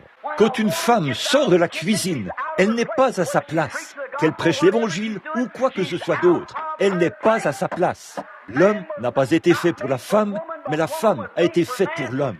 L'homme n'est pas un produit dérivé de la femme, mais la femme est un produit dérivé de l'homme. Je sais que ça roussit, mais c'est une pilule de l'évangile qui ouvrira votre tube digestif spirituel et qui fera en sorte que le Saint-Esprit se répande en vous et fasse de vous une personne différente. Si vous croyez cela, Amen. C'est ce que la Bible dit. Bon, pouvez-vous entendre ou est-ce que votre oreille est déjà bouchée? Maintenant, si vous doutez de ceci, lisez 1 Corinthiens chapitre 11 quand vous rentrerez pour voir si ce n'est pas le cas. Voyez si ce n'est pas vrai. Et d'autres passages des Écritures, Ésaïe 6, Ésaïe 5, oh là là, d'un bout à l'autre de l'Écriture. Colossiens, Galates, c'est Paul qui parle et qui dit « Obéissez à votre mari, tout comme vous. » Mais votre mari est tellement froussard, un substitut de chrétien tellement efféminé, il est une honte pour l'humanité. À plus forte raison pour le royaume de Dieu, car il vous laisse faire une telle chose. En effet, il vous craint plus qu'il ne craint Dieu. Il craint que vous le mettiez à la porte. Peu lui importe que Dieu le mette à la porte. Il peut aller chez les presbytériens ou chez les méthodistes. Mais si vous le mettez à la porte, oh là là, que va-t-il se passer? Vous, les déesses, et vous qui aimez les déesses, pourquoi n'avez-vous pas de colonne vertébrale en vous? Je ne sais pas pourquoi je parle comme ça. Quelque chose me pousse à parler de cela. Je ne sais pas. C'est vrai, je ne suis pas en train de vous réprimander. Femmes, hommes, je vous mets simplement en garde. Ainsi dit le Seigneur. Mettez-vous en règle avec Dieu. Comment puis-je y échapper, frère Branham? Ce n'est jamais en adhérant à l'Église. Il se peut que vous soyez baptisé au nom de Jésus, au nom du Père, Fils, Saint-Esprit, 3 fois en avant, 3 fois en arrière, à l'envers, comme bon vous semble. Il se peut que vous ayez été aspergé, qu'on ait versé de l'eau sur vous, que vous ayez inscrit votre nom dans un registre. Mettons que vous n'êtes pas né de nouveau de l'Esprit de Dieu, cette vie du diable demeure encore en vous. C'est vrai, comprenez-vous? Maintenant, écoutez attentivement avant que je termine. Comment puis-je y échapper, frère? Ni homme ni femme n'est accepté ou exclu. Vous êtes tous un aux yeux de Dieu quant à ceci. Comment y arrivez-vous? Votre cœur est une matrice. Vous voyez de quoi je parle, les femmes et les hommes. Votre cœur est la matrice. Et la matrice contient la semence. Et la semence, c'est l'évangile. Maintenant, la semence, toute seule dans son cœur, peu importe le nombre de Gamaliel au pied desquels vous vous asseyez, peu importe combien grand est votre pasteur et combien vous avez lu la Bible, elle ne prendra jamais vie tant que le germe de vie n'y sera pas entré. La semence de la femme, c'est quelque chose de merveilleux. C'est ce qui constitue le corps, mais elle n'a pas de vie. Elle ne le peut pas. Cela lui est impossible. Elle n'a pas de vie, pour commencer. Donc, peu importe combien vous connaissez la Bible et à quel point cela est bien logé dans votre cœur, vous demeurez un pécheur. Maintenant, qu'est-ce qui arrive? Le cœur, c'est la matrice, et la foi vient par une oreille ouverte, qui n'a pas été scellée par la théologie. La foi vient de ce qu'on entend, du fait d'entendre. La parole pénètre dans la pensée. Vous prenez une décision à ce sujet. Est-ce que cela est vrai? Cela pourrait-il être vrai? Eh bien, la Bible dit, je crois cela. Ouf! Cela descend dans le cœur. À ce moment-là, c'est une matrice. Alors le sexe mâle, nous sommes l'épouse, la femme. La semence entre dans l'Église. Alors, le sexe mâle, qui est la cellule sanguine, le sang de Christ est appliqué. Et dans le sang se trouve le germe de vie, qui entre dans la semence et qui produit un bébé nouveau-né, qui crie « Abba, Père, Abba, Père, mon Dieu, pourquoi ai-je fait ces choses? Mon Dieu, mon Dieu !» Voilà, c'est ça. Il y a cette petite matrice, là, dans votre cœur, dans laquelle la semence tombe ce matin. Ne voulez-vous pas ouvrir les yeux? Ne voulez-vous pas la laisser descendre? Non pas de votre pensée, de la matrice de votre cœur. Homme comme femme, il n'y a ni homme ni femme quant à ceci. Chacun de vous a un cœur. Laissez-la tomber ici et dites, eh bien, certainement, c'est la vérité. Écoutez, la Bible dit, n'agissez pas comme les païens, les incroyants. Ne vous mettez pas sous un joug avec eux. Sortez du milieu d'eux. Ne soyez pas comme ça. Si vous aimez le monde ou les choses du monde, les modes. Ce mot vient du mot grec cosmos, qui signifie les modes de ce monde. Si vous aimez le monde ou les choses du monde, l'amour de Dieu n'est même pas encore en vous. Vous n'êtes jamais né. Alors laissez le mal, Jésus-Christ, celui qui nous aime. Sa semence est dans votre cœur. Il vient à sa semence pour la vivifier. La parole, la lettre tue. L'esprit vivifie. Toute seule, la lettre tue. Mais lorsque le Saint-Esprit descend par le sang purificateur, dans cette matrice, un germe prend vie. Qu'est-ce qui se produit dans une mère? Le petit œuf reste là, la petite semence reste là, attendant le mâle. Et dès que le germe mâle est là, ce germe mâle avance rapidement. Qu'est-ce que c'est? Une cellule de sang. Elle s'ouvre. Oh Dieu! Pouvez-vous entendre et comprendre ce que je veux dire? Oh Dieu! Alors elle s'ouvre, et autour d'elle se forme une petite poche de sang. À l'intérieur de cela, c'est là que ça donne vie à ce petit œuf. Et là, à l'intérieur, ça commence à prendre forme. Là, à l'intérieur, ça produit la vie. Nous sommes conçus par le Saint-Esprit. L'Esprit de Dieu entre dans notre cœur. Il nous apporte une nouvelle personne, Jésus-Christ. Les choses anciennes meurent. Si vous refusez d'entendre cela et que vous continuez à dire, eh bien, mon prédicateur a dit ceci, cela ou autre chose, et que vous refusez d'avoir la vie, vous devenez stérile. Alors vous en arrivez au point où vous ne pouvez plus avoir d'enfants. Vous êtes stérile. Vous êtes dans l'opprobre. Vous ne pouvez pas avoir d'enfants. Et si vous attristez l'Esprit de Dieu trop de fois, vous êtes scellé. Vous ne l'entendez plus. La première fois que vous l'avez entendu, oh là là, vous avez laissé pousser vos cheveux. Vous vous conduisiez comme des dames. Vous ne portiez pas ces choses. Vous agissiez comme une dame. Vous agissiez comme un homme. Vous mainteniez votre maison en ordre. Vous faisiez ces choses. Mais par la suite, tout à coup, les choses ont commencé à changer. Qu'est-ce qu'il y a eu? Vous n'avez jamais laissé la vie entrer et se mettre à l'œuvre. Vous êtes mort prématurément. C'est vrai. Laissez maintenant l'Esprit de Dieu entrer. Entrez en entendant la parole. Vous l'avez entendu, c'est la Bible. Si vous recevez la marque de la bête, vous êtes perdu pour toujours. Si vous recevez le sceau de Dieu, vous êtes scellé pour toujours. Voilà les deux esprits qui sont à l'œuvre. Peut-être que dimanche, dans une semaine, ou dès que je pourrai revenir, nous terminerons cela. Nous irons plus loin pour voir ce qu'ils sont. Voulez-vous recevoir cela ce matin, alors que nous courbons la tête pour un mot de prière? Notre sœur va s'avancer au piano maintenant, si elle le veut bien, alors que vous prenez votre décision. Aujourd'hui, il y a assis ici des gens qui sont en train de prendre c'est peut-être votre décision finale. Ou bien vous le serez, ou bien vous ne le serez pas. Êtes-vous allé si loin de le péché, ma sœur, mon frère? Êtes-vous allé si loin de le péché et avez-vous franchi la ligne de démarcation, si bien que vous pensez que cela est insensé et que pour vous, ce n'est pas la parole de Dieu? Êtes-vous dans cet état-là? Ou avez-vous encore un petit tintement là, à l'intérieur? La porte n'est pas complètement fermée? Vous dites, oui frère, je crois que c'est la vérité. Et ce matin, j'accepte cela. Et à partir d'aujourd'hui, je veux que, par la grâce de Dieu, ma vie soit différente. Je lève maintenant les mains vers Jésus-Christ. Je le prie d'être miséricordieux envers moi et de faire que le flot de sa vie pénètre en moi et fasse de moi un bébé nouveau-né dans le royaume, afin que ma vie soit comme la sienne.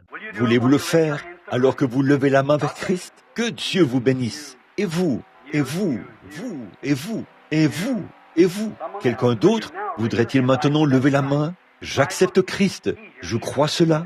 Il vous entend, il vous connaît. Regardez ce qui se passe dans le monde.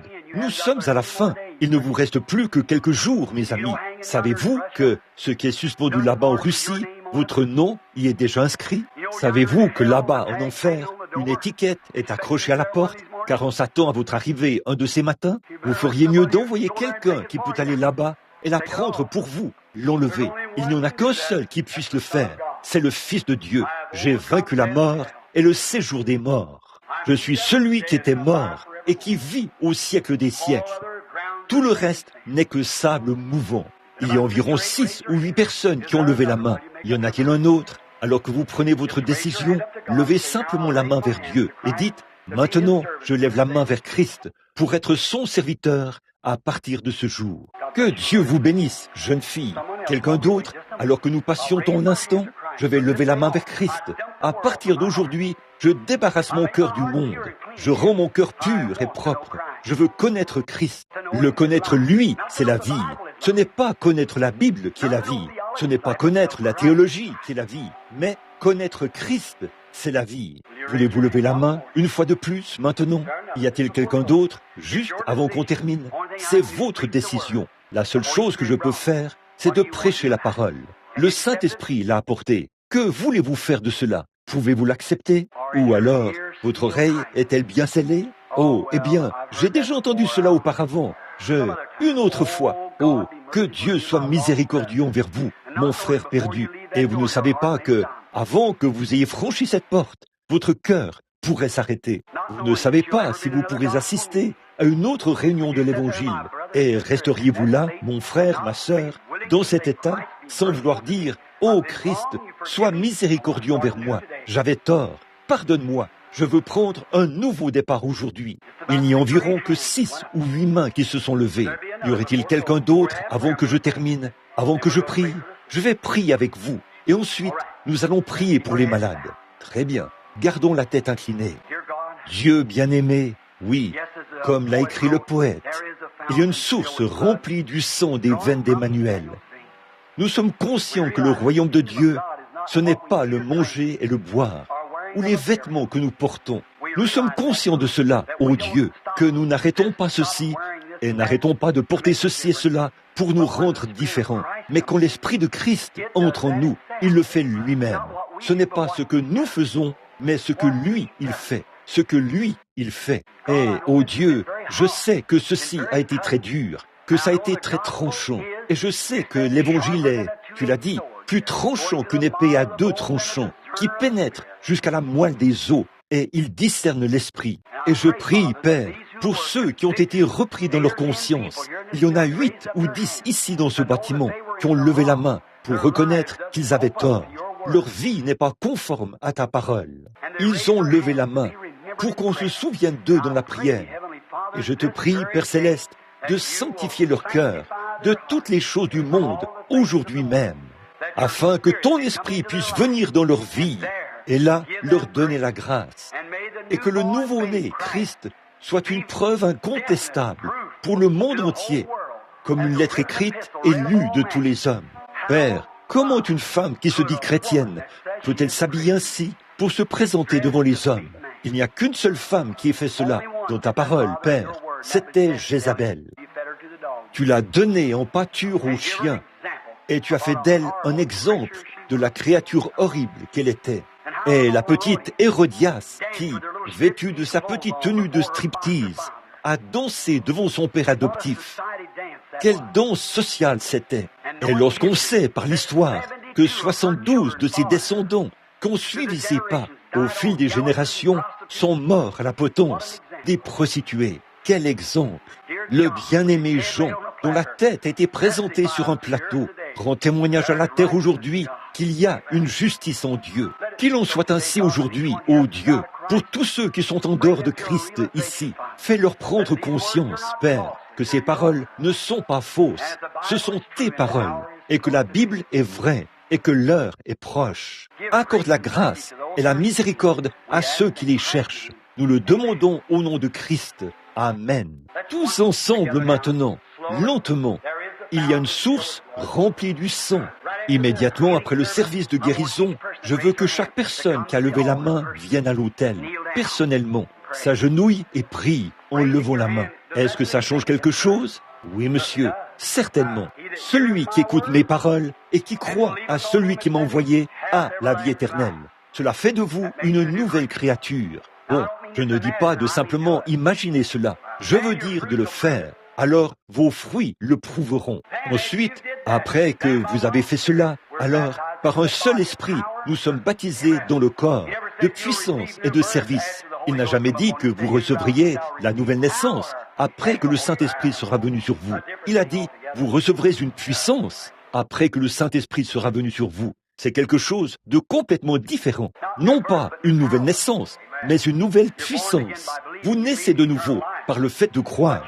Vous croyez en vue de la vie éternelle, mais vous êtes baptisés du Saint-Esprit pour recevoir la puissance pour le service. Très bien, tous ensemble.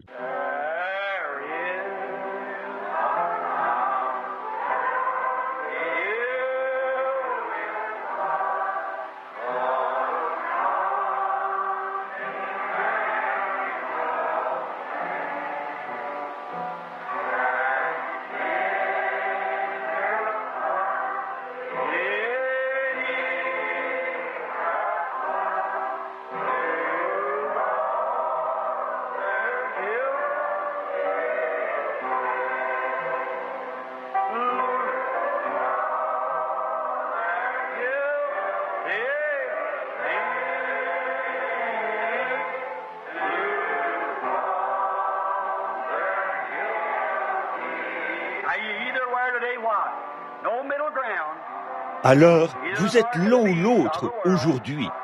Quoi? Il n'y a pas de terrain neutre. Vous avez soit la marque de la bête, du monde, l'église apostate, soit le sceau de Dieu, saint, l'acceptable. Bon, un instant là. Souvenez-vous que chaque personne qui franchit cette porte aujourd'hui repart soit avec la marque de Dieu, soit avec la marque de la fin, l'église apostate. Oh, dites-vous, frère Branham, ça n'a absolument rien à y voir. Le diable va à l'église, il est très religieux. La Bible dit, êtes-vous né de nouveau? Votre vie s'aligne-t-elle sur sa parole? Est-ce que vos actions, est-ce que votre vie, est-ce que votre habillement, est-ce que votre comportement, est-ce que votre esprit, est-ce que votre foi, est-ce que tout cela s'aligne sur la parole de Dieu? Alors cela montre que la vie qui est en vous, c'est la vie de Christ. Maintenant, encore une fois, tout doucement et tendrement là. Le brigand mourant, sa dernière heure, vit avec joie cette source de vie en son jour. Et moi qui suis vil comme lui, j'y puis laver mes péchés. Tous ensemble maintenant, fermons simplement les yeux et levons les mains vers Dieu alors que nous le chantons.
Est-ce que ça ne vous fait pas quelque chose de savoir que Christ pardonne tout péché?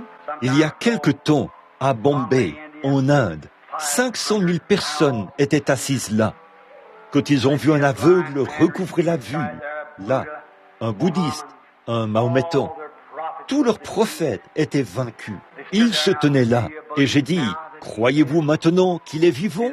J'ai vu des milliers de mains se lever. À Durban, en Afrique du Sud, il y a eu 30 000 personnes qui ont reçu Christ d'un seul coup, après qu'il a redressé un homme qui était terriblement déformé. Il n'y a pas longtemps, là, à Winnipeg, en Chine, ou à Winnipeg, au Canada, un petit garçon chinois, un petit adorateur de Bouddha, à peu près haut comme ça, un petit nain, disons, s'est avancé. Il était aveugle, il avait adoré Bouddha. Et j'ai dit, si Christ te guérit, vas-tu le servir? Il a dit, je ne servirai aucun autre Dieu que celui qui guérira mes yeux. Pendant qu'il se tenait là, ses yeux se sont ouverts. Il s'est mis à pleurer. Il a regardé autour de lui, il a dit, oh, je peux voir. La première chose qu'il a dite, c'est, je vois la croix où mes péchés ont été expiés. Et je pense, alors que je parcours différents pays et que je vois différentes personnes, je vois venir les grands signes que Jésus a annoncés. Il a dit, un temps où on ne sait que faire. L'angoisse chez les nations. Des voitures sans chevaux circuleraient dans les rues. Elles auraient des phares et elles se heurteraient les unes contre les autres. Et il y aurait toutes ces choses que les prophètes ont annoncées tout au long des âges, disant qu'ils voleraient dans les airs comme les oiseaux et se déplaceraient sous l'eau comme les poissons. Il y aurait une grande angoisse chez les nations. Et on voit toutes ces choses. Il a dit, en ce jour-là, on ferait venir l'Esprit de Dieu. Il ferait des exploits, des signes et des prodiges. Ce serait le temps de la fin. Il a dit, au temps du soir, la lumière paraîtra. Toutes les nations viendront. Dieu appelle aujourd'hui. Je prie que vous le receviez. Bon, ce soir, il y aura un service au tabernacle. Notre très honorable et bien-aimé frère Neville parlera ce soir, je suppose. J'ai l'intention d'être ici moi-même, si le Seigneur le veut. Junie, je vais essayer d'aller chez toi jeudi soir, si je le peux, si c'est possible. Là-bas, à New Albany, je pense que c'est le jour où vous avez votre réunion du soir, n'est-ce pas? Je m'efforce de visiter les petites églises. Et maintenant, chers amis, ensuite, écoutez l'émission de frère Neville. Je veux prendre cette marque de la bête et vous montrer exactement où elle se trouve aujourd'hui. Vous montrer où en est chaque tribu d'Israël. Montrer que tout est fin prêt et qu'on n'attend plus que la parole qui doit être proclamée du ciel. Voici, il vient. Voyez, c'est vrai. J'ai étudié, veillé, attendu et prié. Or, mon service de ce matin, là, c'est de prier pour les malades. Il y en a ici qui sont venus de différentes régions du pays pour qu'on prie pour eux. Et nous voulons certainement prier pour eux. Je veux vous assurer que Dieu est le guérisseur et qu'il guérit toutes sortes de maladies. Combien ici ont déjà été guéris? Faites voir votre main. Bon, vous pouvez voir. Et si je le leur demandais, il y aurait des gens qui avaient le cancer, qui étaient aveugles, sourds, muets, infirmes. Imaginez un peu ce qu'il en sera ce jour-là. Quelqu'un a dit, je ne crois pas à la guérison. J'ai dit, vous êtes arrivé juste un peu trop tard. C'est vrai, juste un peu trop tard. Le Saint-Esprit vous a devancé, là. L'autre jour, quand j'ai su que mon frère se mourait là-bas, alors que j'étais au Canada, tout juste à la frontière du Canada, comme le Seigneur était miséricordieux, il faisait 41 degrés de fièvre. Il dépérissait. Je m'étais agenouillé pour prier. Et les médecins sont arrivés là, les spécialistes de Louisville, et ils ont dit, eh bien, fiston, je ne sais pas ce qu'est ta foi, mais, a-t-il dit, quelqu'un d'autre que le médecin était ici. C'est vrai. Hier, je l'ai emmené chercher sa voiture à Scottsburg. Ils avaient dit, on ne lui donne plus qu'une heure à vivre. Faites venir sa famille, car s'ils sont à plus d'une heure d'ici, ils ne le verront plus. Eh bien, ça montre bien que la prière change les choses. Je suis si heureux que nous ayons un Dieu vivant. Il y a des millions de témoignages de sa gloire. Maintenant, sœur Gertie, ce vieux cantique bien connu. Courage, cher troupeau, quelle que soit ta voix. Il est ici. Maintenant, combien sont ici pour qu'on prie pour eux? Faites voir votre main. Ceux pour qui on va prier, voudriez-vous lever la main? Il semble bien en avoir plus ou moins une quinzaine. Et nous voulons que vous, maintenant, pendant que nous chantons, crois seulement Nous voulons que vous veniez à l'hôtel pour qu'on prie pour vous. Et une fois que vous serez ici en avant, nous allons laisser partir les gens. Ils sont libres de rester ou de partir. Et ensuite, nous prierons pour les malades. Ou, attendez, ça ne prendra peut-être qu'un instant. Le Seigneur fera peut-être quelque chose ici ce matin que vous aimeriez voir. Peut-être que le Seigneur guérira quelqu'un qui est aveugle, sourd ou muet. Alors, nous ne savons pas exactement ce qui va arriver. Les réunions ici au tabernacle, nous les conduisons un peu différemment de ce que nous faisons dans les réunions à l'extérieur. D'habitude, nous les faisons venir un à un pour exercer le discernement afin de voir ce qu'il y a dans leur vie et ce qu'ils ont fait. Ici, nous prions et nous leur imposons les mains parce qu'ils sont trop nombreux du fait que les gens viennent de toutes les régions du pays. Je vais vous le montrer.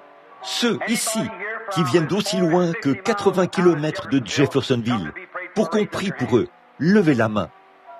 Voilà. Combien viennent de 160 km? Levez la main. Voilà. 320 km, 480 km. Vous voyez ça? Voyez? Voilà ce qu'il en est. Vous voyez? Il y en a probablement qui viennent de beaucoup plus loin, de différentes régions. Ils viennent et attendent ici, dans des hôtels et tout, jusqu'à dimanche matin, pour qu'on prie pour eux. Alors, pour les faire passer tous, après la prédication, nous les faisons simplement avancer. Nous prions pour eux, nous les oignons d'huile et nous leur imposons les mains. Et, oh, combien Dieu opère des miracles pour nous. Et nous croyons cela. Maintenant, pendant que nous chantons, est-ce que, je me demande si les frères pourraient préparer une rangée. Frère et sœur Max Padin, je me demande si vous voudriez bien avancer par ici un petit peu, et certains d'entre vous aussi, pour que ces gens puissent venir et se mettre en ligne ici, le long de l'autel. Qu'ils forment une ligne par ici, de ce côté-ci, pour qu'ils puissent passer par ici, de ce côté-ci. Pendant que tous les autres chantent, il y a une source remplie du sang. Là, à ma droite, mettez-vous en ligne, juste ici, et on pourra prier pour chacun qui passera dans la ligne. Avancez jusqu'ici, pour qu'ils puissent repartir. Très bien.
On est censé avoir deux petits garçons ici, qui viennent du nord. Sont-ils arrivés? Ils sont nés sourds et muets. Deux petits garçons nés sourds et muets. Ce sont de petits jumeaux. Ils viennent du nord de Sturgis, dans le Michigan. Ils sont censés être ici ce matin. Tous les deux sont nés sourds et muets. Sont-ils ici? Levez la main. Ils viennent de Sturgis, dans le Michigan. S'ils sont ici, je veux que vous les ameniez ici. Nous les prendrons comme exemple pour vous montrer que Dieu peut faire entendre les sourds et faire parler les muets. Deux petits garçons de Sturgis, dans le Michigan. Sont-ils arrivés? On m'a appelé hier après-midi.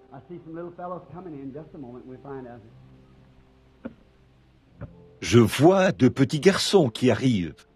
Un instant, nous allons voir si... Demandez à ce frère-là s'il vient de Sturgis. Êtes-vous de Sturgis, monsieur? Non, il est... Oui, très bien, très bien. Eh bien, c'est en ordre. Vous savez que Dieu guérit. Ça, vous le savez. Alors il se peut que votre cas ne soit pas visible, mais Dieu le fera quand même. Vous croyez cela, n'est-ce pas? Que ce soit visible ou pas, mais je pourrais simplement... Dieu guérit. Combien étaient à Indianapolis l'autre soir, lorsque cette femme sourde et muette, celle qui était née sourde et muette, a reçu l'ouïe et l'usage de la parole? La dame l'avait emmenée de quelque part, de Joliet dans l'Illinois, ou quelque part. Elle n'avait jamais parlé ni entendu de sa vie. Cette jeune fille peut chanter maintenant. Voyez, Oh, comme c'est merveilleux! La femme qui était dans le fauteuil roulant, son médecin est venu me voir le lendemain et m'a interrogé à ce sujet, là-bas, au sujet de cette femme qui était paralysée depuis, je crois, depuis une quinzaine d'années ou plus, peut-être plus que ça.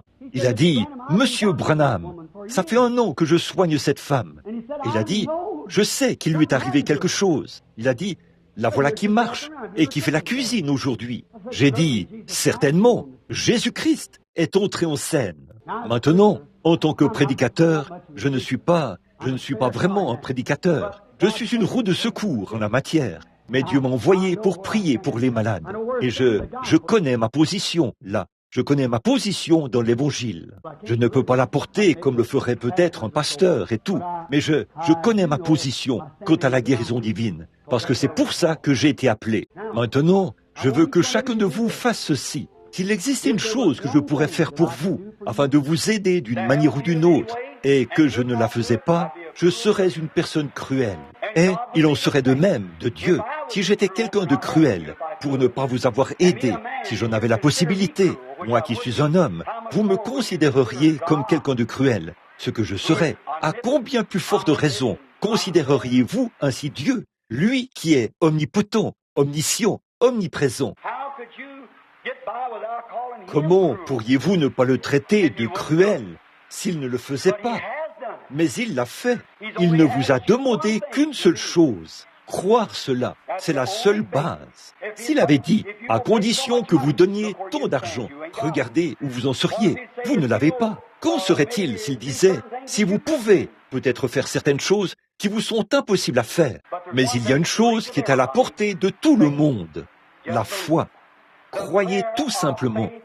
La prière de la foi sauvera le malade. Dieu les relèvera.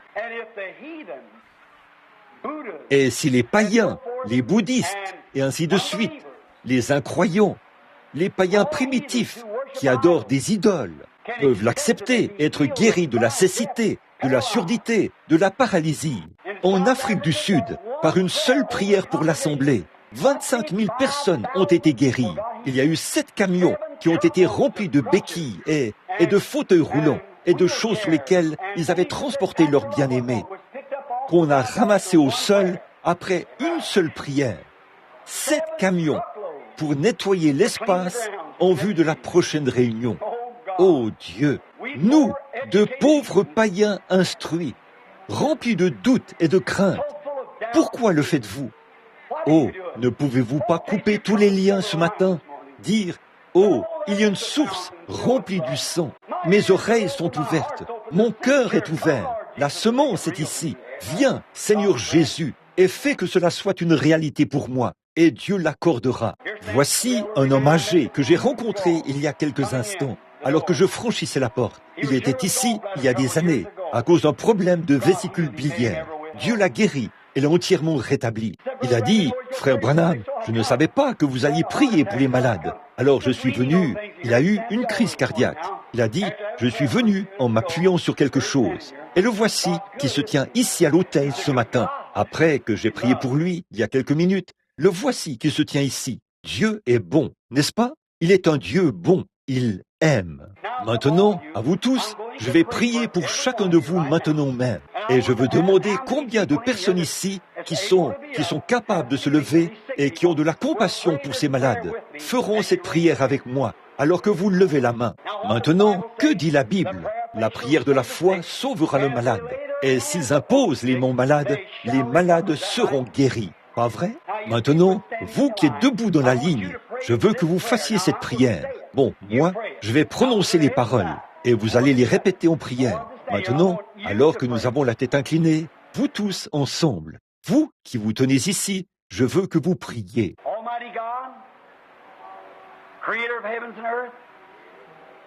Dieu Tout-Puissant, Créateur des cieux et de la terre, Auteur de la vie éternelle, je crois maintenant en Jésus-Christ, ton Fils, après l'avoir accepté comme mon sauveur personnel. Je viens maintenant l'accepter comme mon guérisseur. Je confesse maintenant ma foi en lui et en son œuvre achevée. C'est pour ça que je me tiens dans cette ligne.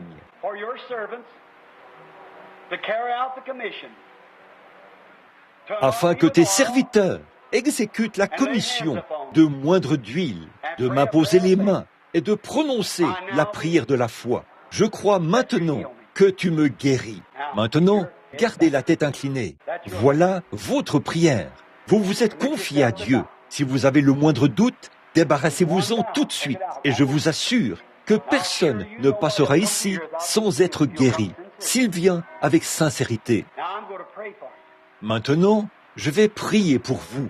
Oh là là, je vois une sœur de couleur qui se tient là, tenant un petit bébé tout mignon. Je pense à quelque chose. L'autre jour, chez Junior Cash, il y avait cette jeune fille de couleur qui a eu un accident et qui avait perdu l'ouïe et la parole, et qui ne pourrait plus jamais parler ni entendre. Elle se tenait là. Quand j'ai prié pour elle et que j'ai demandé au Seigneur Jésus de la guérir, elle pouvait parler et entendre. Comment cela a-t-il été possible alors que tous ses nerfs étaient coupés? Dieu, le Créateur, a reconnecté ses nerfs et elle pouvait parler et entendre. Maintenant, Père Céleste, dans cette ligne, il y a des gens qui viennent de différentes régions du pays et même de différentes régions du monde.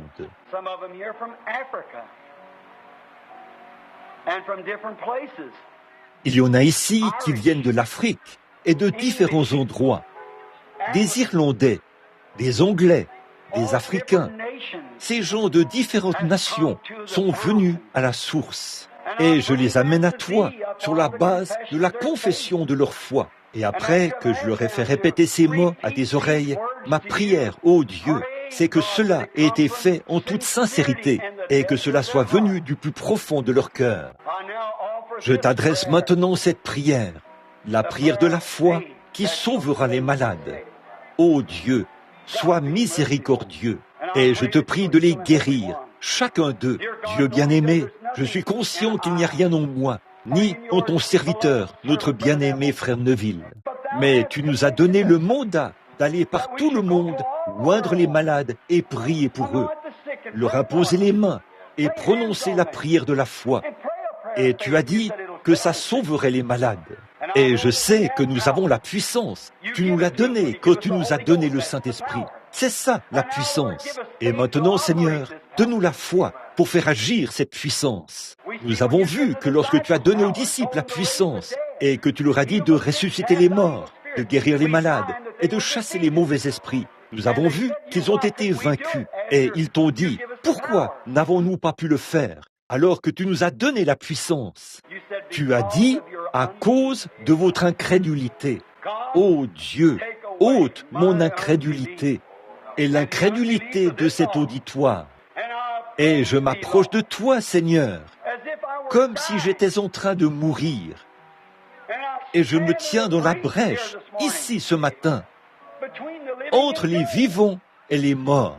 Et je te demande, Dieu bien-aimé, pour ceux qui sont ici au milieu, dans la brèche, et qui se meurent du cancer, de différentes maladies, ô Dieu vivant, chasse de la mort, et que la vie prenne sa place pour la gloire de Dieu. Je crois, je prie, et je te confie cette prière, Seigneur. Alors que j'impose les mains aux malades, au nom de Jésus-Christ, veuille guérir chacun d'eux, pour la gloire de Dieu, et pour la cause de l'Évangile. Maintenant, gardons la tête inclinée. Doucement, sœur Gertie, joue le cantique « Il y a une source ». Non, je vais le changer. Crois seulement. Doucement, tout le monde. Frère Neville, viens avec l'huile d'onction. Que tout le monde soit en prière. Que chacun s'accroche à Dieu, alors que nous allons leur imposer les mains et prier pour eux. Au nom de Jésus. Au nom du Seigneur.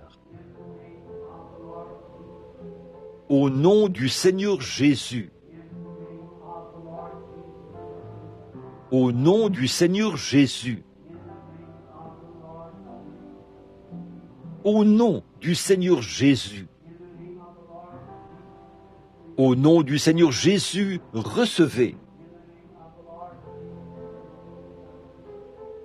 Au nom du Seigneur Jésus.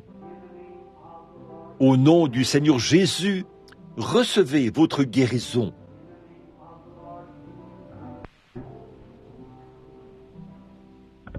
Au nom du Seigneur Jésus, j'ai confiance que Dieu ne pense pas que j'essaie de faire quelque chose de mal. Ce pauvre garçon a parcouru 1600 kilomètres. Alors, mes amis, vous voyez dans quelle position je me trouve? Soit mon Dieu est vrai, soit il est faux. Je crois Dieu. Ceci est la parole de Dieu. Le Coran et tous les autres livres sont faux. Ceci est la vérité, la parole de Dieu. Sans vision, sans rien d'autre que croire que cet ange de Dieu, qui, je sais, est présent ici, viendra à mon secours par le sang de Jésus-Christ et fera cette chose que j'ai demandée. Et maintenant, je dis à cet auditoire, comprenez-le bien, si vous levez la tête avant que vous entendiez ma voix, je ne serai pas responsable de ce qui arrivera. En effet, vous savez que ces esprits vont d'une personne à l'autre. Ils viendront directement sur vous. Alors, au nom de Jésus-Christ, peu importe combien vous croyez être un croyant, je vous demande de garder la tête inclinée, les yeux fermés, jusqu'à ce que vous entendiez ma voix. Ne cherchez pas à voir ce que je fais. Je prie, c'est tout ce que je fais. Mais la porte de l'âme, ce sont les yeux. Et lorsque vous regardez, bien des fois, vous pensez avoir la foi, alors que vous ne l'avez pas. Vous n'avez que de l'espérance. Maintenant, s'il vous plaît, à partir de maintenant, que toutes les têtes restent inclinées, tous les yeux fermés, à l'intérieur et à l'extérieur, jusqu'à ce que vous entendiez ma voix dire « Levez la tête ».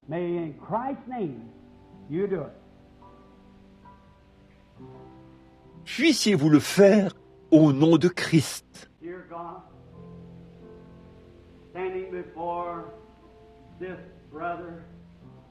Dieu bien-aimé, je me tiens devant ce frère en ton nom, au nom de ton saint enfant, le Seigneur Jésus. Ô toi qui as marché en Galilée, toi qui as fait entendre les sourds, fait parler les muets, fait voir les aveugles, tu as projeté par le Saint-Esprit cette puissance dans ton Église. Ô Dieu éternel, qui a ressuscité Jésus d'entre les morts, aide-moi à avoir la foi à cet instant, parce que ce garçon, comme il est sourd et muet, il ne peut pas entendre et ne sait pas comment s'approprier la foi. Puisse-t-il entendre, Seigneur? Et maintenant, m'appuyant sur la grâce souveraine de Dieu, sur le témoignage que le Saint-Esprit a rendu et sur la confirmation d'un ministère mondial que tu as accordé à ton serviteur inutile. Une personne indigne, quelqu'un qui est incapable, mais qui est un croyant.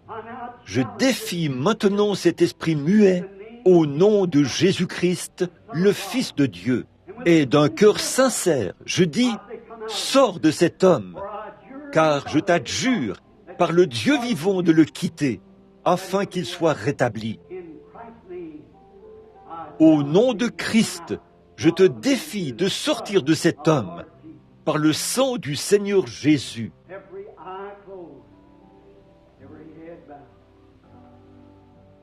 Tous les yeux fermés, toutes les têtes inclinées.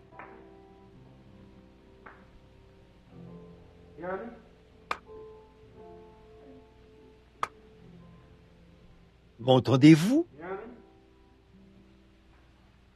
M'entendez-vous? Vous m'entendez? Il entend. Maintenant, gardez la tête inclinée. Dites « Gloire à Dieu ». Dites « J'aime Jésus ». Gloire à Dieu. Maintenant, vous pouvez lever la tête. Levez la tête maintenant. Gloire au Seigneur. J'aime Jésus. Alléluia. Disons gloire au Seigneur. Donnons la louange à Dieu. Levons-nous un instant. Dieu Tout-Puissant, auteur de la vie éternelle, donateur de tout bon don, envoie tes bénédictions sur ces enfants. Je te prie de les oindre.